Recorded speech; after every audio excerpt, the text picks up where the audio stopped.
Hey guys, welcome back to the channel. So today's video we are going to be going over something completely different that we haven't touched on before. And this is actually going to kick off a whole new series on the channel. So what we're going to do is go into tuning. So now that we got the twin turbo project done on the BMW, we actually need to go in and do some basic tuning to it to make it drivable. I'm not going to do everything to make it perfect. I am planning on taking this to a professional tuner here in the spring, but we still need to be able to have this thing running well enough that it can drive around town without having issues. Right now it starts up and runs extremely rich, and that's because I set it up for speed density tune, and I gave it a basic tune file that had too much fuel in it because it's better to run it rich than to run it lean. So at least when we did the first original startup and we did the burnout in the driveway, at least I wasn't going to delete a piston because I'm running it way too lean. What we're going to be doing in this series is I'm going to be going through what I know so far on how to tune and show you guys how I have my HP tuner set up to be able to do the data logs, to do the VE corrections, to do the AFR error. So we're actually going to be calling this series Fake It Till You Break It because I am not a tuner. This is not tuning. This is me figuring out how to tune, and you guys will come along with me and watch how I screw everything up. So like I said, fake it till you break it. This is going to be the first video in this series. So I'm going to actually show you guys how I have my HP Tuners VCM Scanner set up to do the data logs that I'm doing to make the corrections that I'm making. There are a few tips and tricks that I'm doing to circumvent HP Tuners Pro features that I didn't purchase. So without the Pro feature set, you're not going to be able to pull in your AFR analog signal, and I'm not going to pay $200 for the suite that I'm barely going to use because, like I said, I'm not a professional tuner. I use HP Tuners more or less to get the car where I need to get it, to make the changes that I need to make, and then I will take it to a professional tuner to have it done the correct way. Let's go ahead and kick this series off.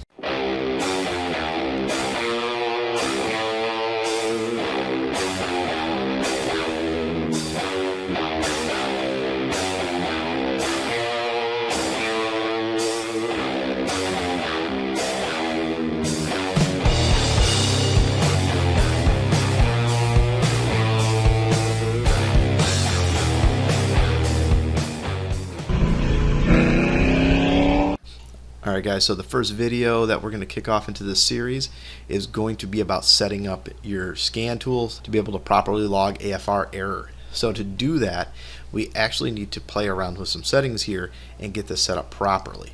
So we're going to go ahead and kick into the VCM scanner. I tried to reset mine as much as possible to give you guys more of a stock view of it. So what you're going to notice is that the gauges and the chart layouts here are not going to be the normal setup you have. This is how I changed mine. There's a lot of videos out there on how to set up your gauges and your charts, so we're not going to get heavy into that. What we are going to look at is how I built out the VE error tables. So first thing we're going to need to do is logging PIDs. So what you guys need to know is that in HP Tuners, the VCM scanner tool, to be able to bring in PIDs, you have to be connected to the vehicle. Most vehicles are going to be different. Most ECMs are going to be different. So the PIDs are not always going to match. So you're not able to just bring in generic PIDs into your channels log without being connected to the vehicle. So as you see, they're all grayed out here. So these are the ones I normally log. And if I try to bring in more, you're going to see that I have to be first connected to the vehicle because it doesn't just have a default set of PIDs for every vehicle. It's going to have PID lists for the vehicle that you're connected to. So you must first connect to it.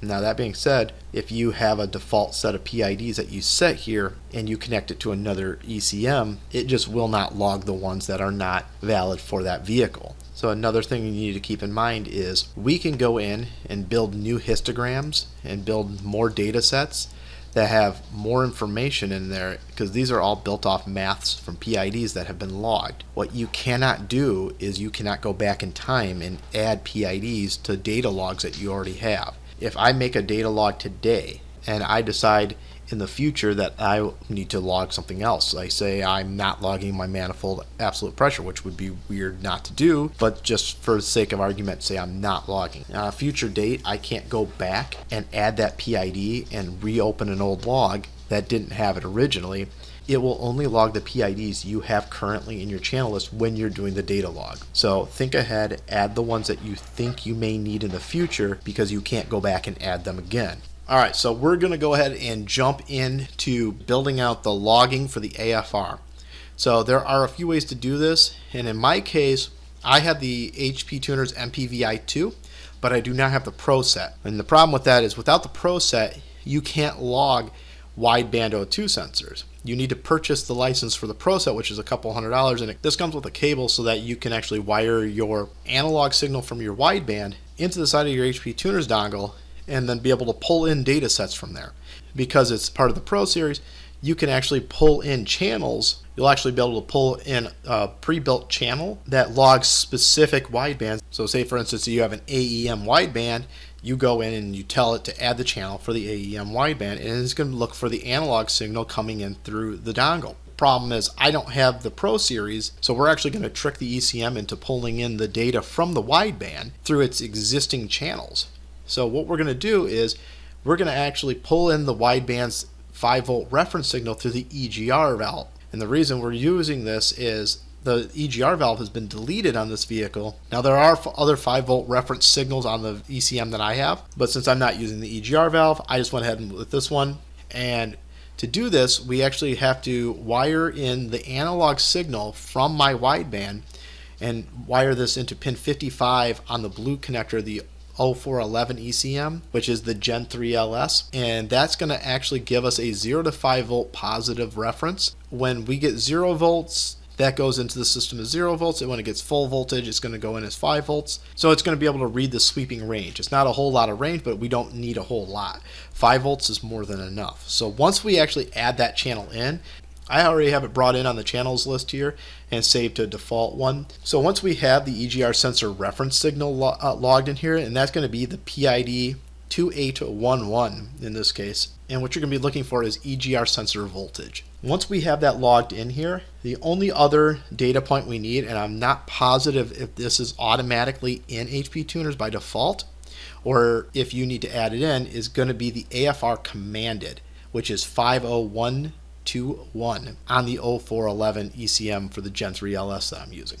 So what you can see is we have that channel right here, and this is going to be commanded. So what that means is this is what the car is commanding for AFR. So once you are actually logging both of those channels and you have the ECM connected to pin 55, we can start building out our math parameter. And what the math parameter is going to do is going to allow us to be able to convert that 5-volt reference signal into a usable number that we can read as an AFR. So this next step I'm going to do is not going to be necessary for building the AFR error histogram, but it will allow you to see your actual AFR when you're reading your data logs. So the first thing we're going to do is we have to create a math for this. So we're going to go up here to Tools and then Math Parameters. So I have a couple math parameters already in here. So these are actually math parameters that you would use to do idle tuning, and I use them to tune the car for when I added a camshaft. They're really, really helpful. We might do those in a future video, but right now we're going to stick with the AFR. Normally you're going to open this and you'll see user math 1, user math 2. So what we're going to do is start with any unused user math area. So we're just going to go ahead and use user math 3 since it's not being used, and we're going to go ahead and name that AFR for air fuel ratio. You can name it whatever you'd like, and then the abbreviation just is a simplified way of seeing it, and that really does not matter anything more than what you want to name it.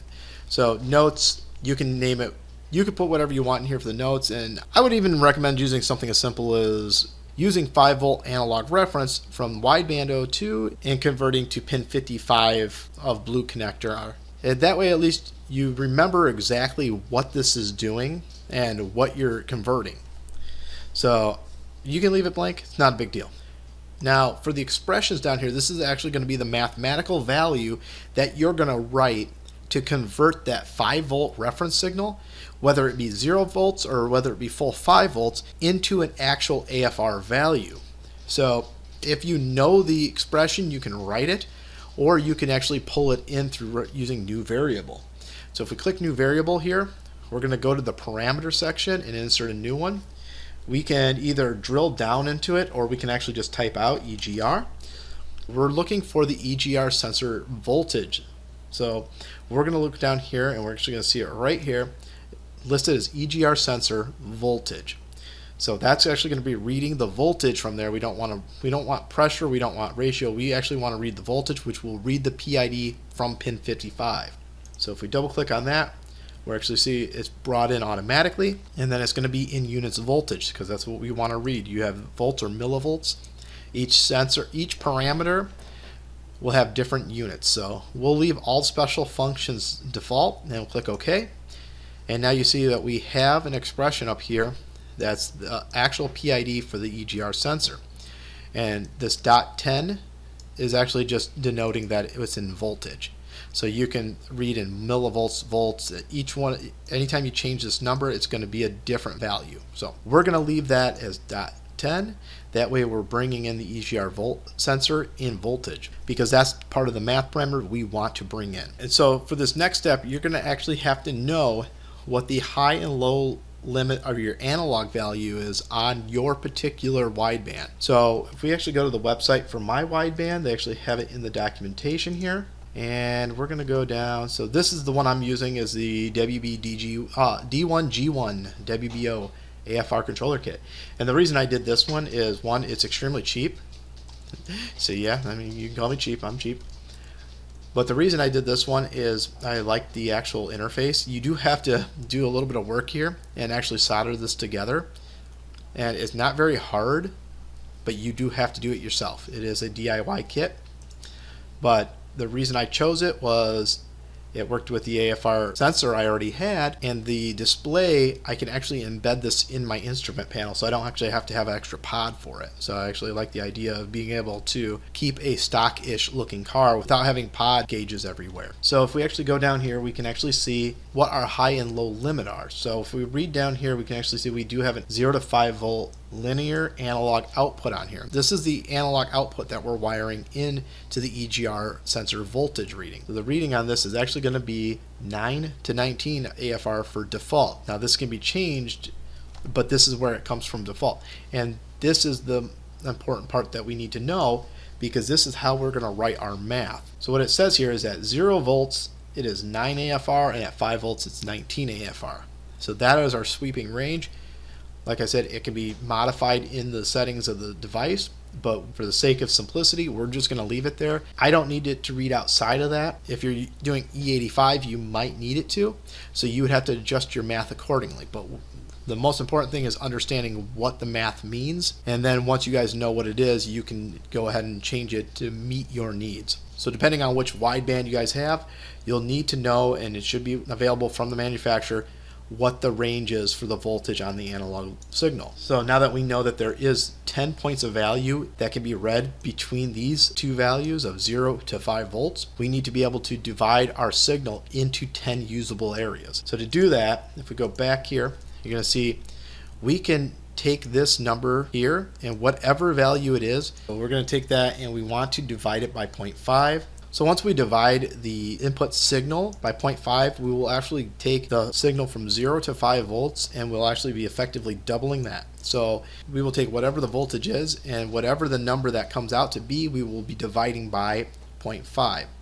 So if we get a voltage of 2, that'd be 2 divided by 0.5. So instead of just getting 2 volts, we get 4 volts. That'll continue all the way up to 5. So if it starts out at 0, it's 0. At 5, it's 10. So we're not going to be outputting this in a volt. We're going to be outputting it in a percent, and I'll show you guys that in a moment. Now that we were able to take the voltage, and then we were able to convert that into a number that can be output for our usable AFR range, which is be 10. So we can go from 9 to 19. However, this will not give us the value we need for the actual AFR. Now, since the AFR is going to start at 9, we need to add 9 to whatever number. So we're just going to go ahead and put a bracket on here and over here. That way we can make it sure it performs this function first, and then we're just going to simply add plus 9. So what we have effectively done is taken the 5 volt reference and divided that by 0.5 to be able to give us the AFR range. And then we went ahead and added 9 to that. So the reason we added 9 to that, if you remember, if we go back here, is that it starts at 9 and ends at 19. So if we go over here and we actually look at this through a calculator, we're actually going to see how this math works to give us the output we're desiring. So if we go in here and we say if it's getting a voltage of 5 and we divide that by 0.5, we get 10. Immediately we get 10 plus 9. So the reason we add that 9 is because the lowest we can go is 9 on the AFR, and the highest we can go is 19. So if you see, if we get 5 volts, running it through this math parameter will give us 19 AFR. If we have 0 volts divided by 0.5, we're going to get 0. Plus 9, we're going to get 9. We made it so that 0 volts will equal 9.0 AFR, and that 5 volts will equal a 19.0 AFR. And then everything in between will be automatically converted. So if say we get something that is a little more accurate as to a real AFR reading, say if we were getting a 2 volt reading from there, instead of reading it as 2 volts, we'd be able to read it as 2 divided by 0.5 plus 9. And we'd have a 13 AFR. So that's how this math is actually going to be converted over to an AFR. So if we save it right here and leave it as is, it'll actually work perfectly. So I can actually open up a data log that, let's see, we're going to look at this one here. Since I was recording the EGR sensor voltage on this data log, it is pulled into this and we can actually read it. And if you see, the vehicle at this point in time is off. It is reading a 19.00 AFR, and it reflects a 5 volts. So if we go over here, we're going to see as I start the car up, it runs up and then it comes down, and then it evens out around a 12.8 right as it's starting to warm up, even though it's commanded at a 14.6. I was running a little bit rich with this stock VE table that I was using, and that was the point of going through and making the data log, was to correct that.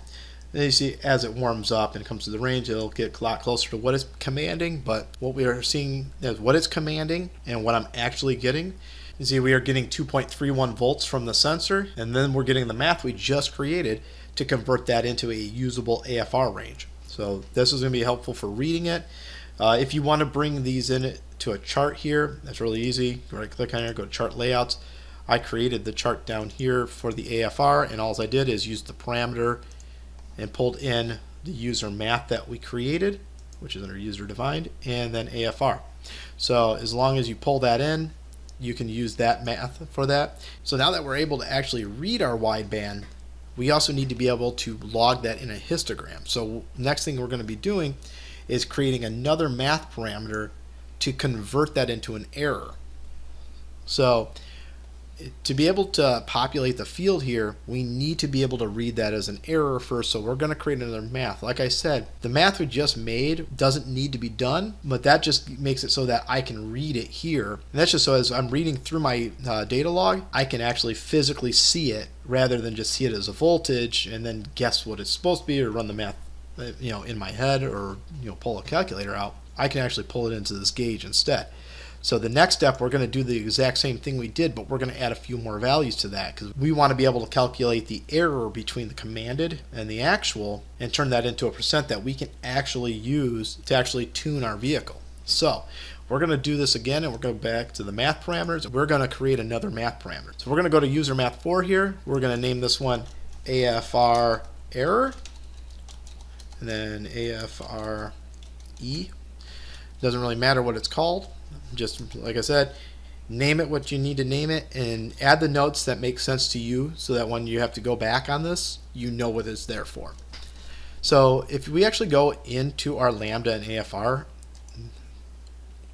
we're going to see that we have an AFR error table here.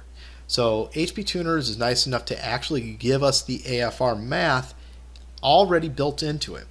The problem is, if you want to be able to use the AFR error that they already have built in here, you have to purchase the Pro set and add in the AFR sensor through the Pro set, which actually will automatically bring it to this PID here.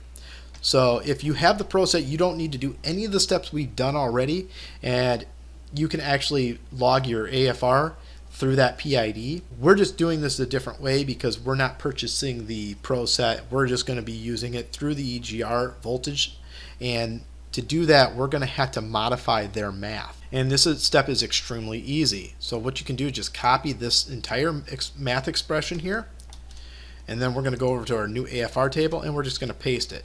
Now, before I said we need to add these variables in to pull in those PIDs, but if you actually already know it and you see if we paste this, notice how it automatically brought them in. Does not matter. We don't have to do anything with that. We can just bring it in this way. Since we don't have the pro set, we cannot read the AFR ratios from the sensor here from this PID. We need to pull in the one that we created. So that's why we started with that math to create the AFR to read the actual gauge. We are going to use that exact same math expression, and we're going to replace the 50120 PID with that, and then we're actually going to build an AFR error. So to do that, we're just going to go ahead and add in the math we made here, which is going to be this, and we're just going to copy it. Now we're going to go over to the AFR error, and we need to overwrite this here. Notice how that we just got rid of, and if you notice that the other AFR was actually in red, it's because we're not logging it here. If you end up adding a PID as an expression in here and it shows up red, that just means that you're not logging it. You need to bring it in here. So it's just letting you know it cannot see it. So we're going to paste that. So what we're doing here is the same math expression we did before, but we're adding a few more steps there. And what that's going to do is this expression is going to end up giving us our AFR error. And we'll go ahead and close this out now. And remember, you can save these. So if you actually go into your math parameters here, when you're done, you click on that one and save it. I would recommend saving every one of these that you create and naming them properly, because if you end up having to rebuild them, it'll be a lot easier just to add them back in, because you can open math parameters rather than just rebuild them. So now we have two math parameters. One gives us the AFR actual, and then the other one's going to give us our AFR error. So now that we have our AFR error, we can go ahead and create our histogram. So now what I'm going to do is I'm going to come over here to my graphs, and I'm going to do graph layouts. We're going to add a graph and then add tables. So we're going to go ahead and name this one AFR error. And then we need to pull in the parameter, which would be the math that we just created. Remember, go down to user defined, and then we're going to pull in AFR error. So we want to make sure that we are logging this as a %. We're going to set our decimal to 1. And then we're going to go down here to cell hits required, and we're going to set this to 15. So what this will do is make sure that it's going to require at least 15 cell hits on the data fields to start populating data. It's going to need at least 15 points of data first.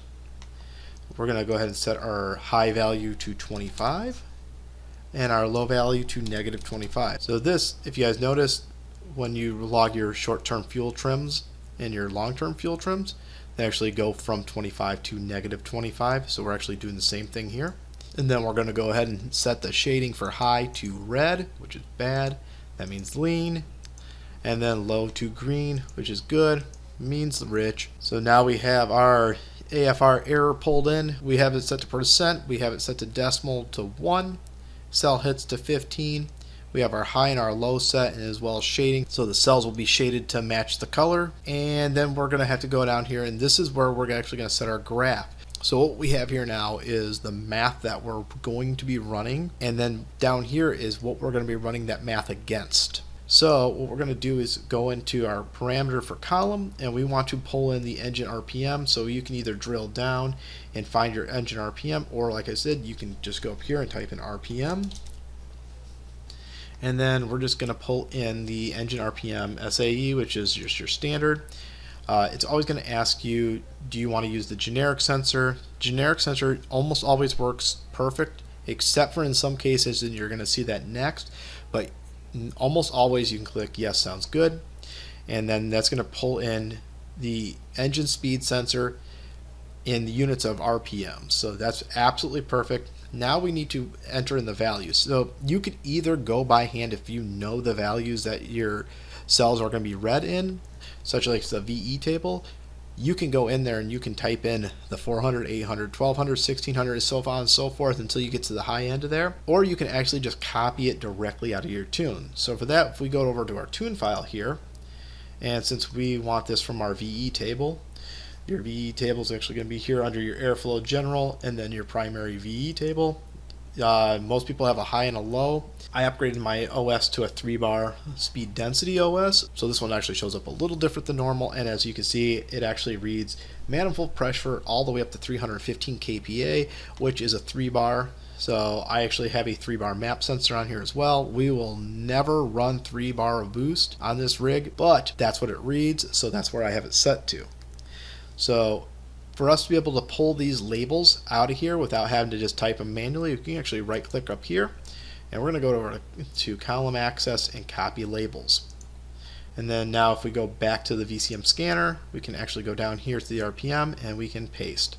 And as you see, it automatically pulls everything in and sets it exactly as it needs to be set. So everything else here for the header self factor is 1, just leave that as stock.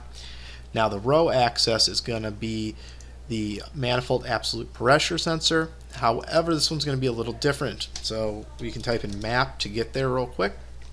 Now, where the difference is you're normally just going to pull in manifold absolute pressure, and it really doesn't matter because you just pull in the intake you can pull in the manifold absolute pressure, which is what's going to be reading here. And like I said before, you can say yes, just use the standard. However, since I do have a 3-bar, I need to be able to read it in 3-bar or it will not populate all the fields. So we're going to say 3-bar. So it's going to read the manifold absolute pressure 3-bar, and it's going to say what we've selected is not a generic sensor, and they do have a generic sensor for it. However, you notice it's not a 3-bar. So if I were to say yes, sounds good, it would actually just pull in the generic sensor. I need to say no, I know what I'm doing, because I need it to pull in the 3-bar map sensor, so that way I can read all the way up to 315 kPa. We also want to change this over from pounds per square inch to kilopascals, because that's what it's going to need to be read in to match with the VE table here. And as before, we're going to go back here, right click on here, and then copy the row access this time. Go back to the scanner, and we're going to go ahead and paste that in. Now you see everything is populated and it's all ready to go. So now we can actually close this out, and we have an AFR error table. And as you see, we have it through the RPM speed range, and then we have it through the kPa all the way up to 315. Now if you have a 2-bar map sensor, you would just pull it in as a 2-bar and you copy your VE table the same way. Now once we start logging the AFR error, it will start pulling it in the error after 15 cell counts, and that means after 15 points of data are hit, it'll start recording that, and we can start populating these fields with how far off the error is. So if I'll go ahead and show you an example real quick if we open up one of my later log files. So once we start populating that data, actually let's go ahead and close this one. We're going to open one that's got a lot more data in there. So alright, so this is a little bit better.